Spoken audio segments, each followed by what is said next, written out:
Hello, I'm Adam Fisher, Media Relations Specialist with the Collier County Sheriff's Office.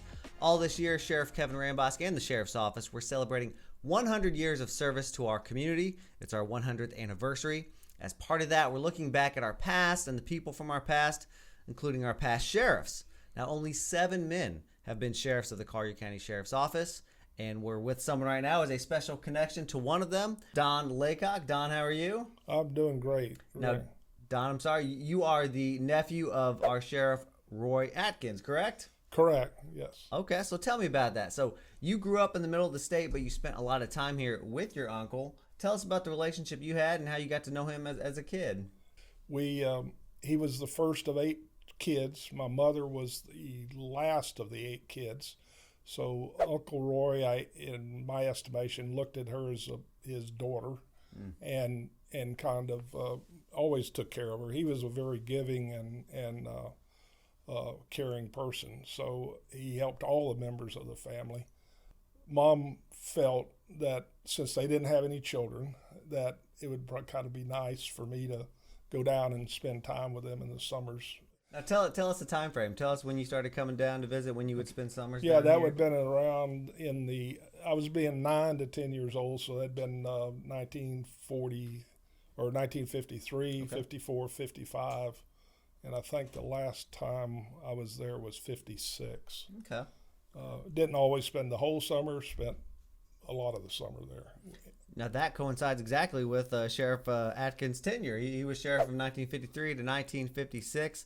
What was it like just spending the summers with him, spending it down in Everglades City, which was the capital back then, but I imagine still pretty small town? It was, very small. He originally, he lived in the sheriff's jail in the quarters there. I don't ever remember spending the night in the jail, but I do remember going over to the jail, and he had an office over there. Right. So anyway, I would stay there. I generally, after yesterday's trip, there was a screen porch, and that's where generally I always slept, was on the screen porch on a blanket or one of them airbags, So yeah, you were down there. It coincided exactly with the sheriff's tenure as sheriff.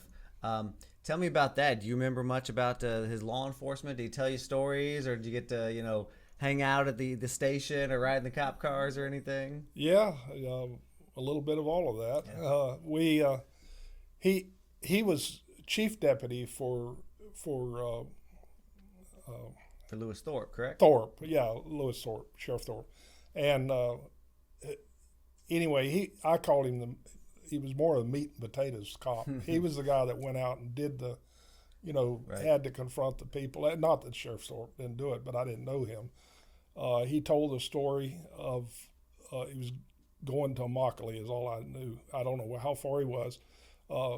Who he presumed was a bootlegger. They ran him into the canal, and there was no guardrails on the canals back then. This was they ran the sheriff's car into the canal with Uncle Roy in it, and it submerged, Whoa. Sunk, and it had a bubble of air in it, he said, and he just stayed down below because he could see them with flashlights trying to figure out if they had killed him or not. Wow.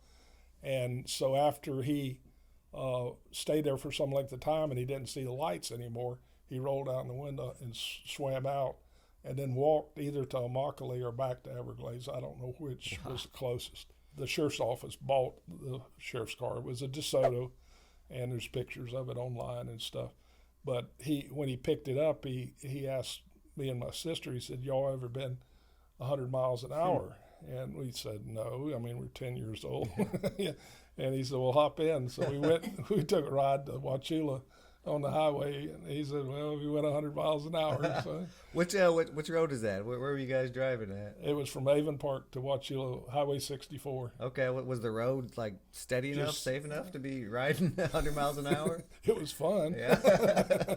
So, well, your Uncle Roy sounds like obviously a great cop, but a good person. Sounds like everyone seemed to one of those guys that everyone in town knew, and he genuinely cared about them and cared about protecting them, and everyone seemed to like him as well. Does that sound like a good description? That's for sure. He was a caring person, and he was big enough. He walked the talk, or talked the walk, and whatever that saying is. Yeah. Yeah. If you guys want to hear more about this conversation, more about the history of Sheriff Atkins in Everglades City, head over to our podcast, Sworn Statement, where this conversation will continue.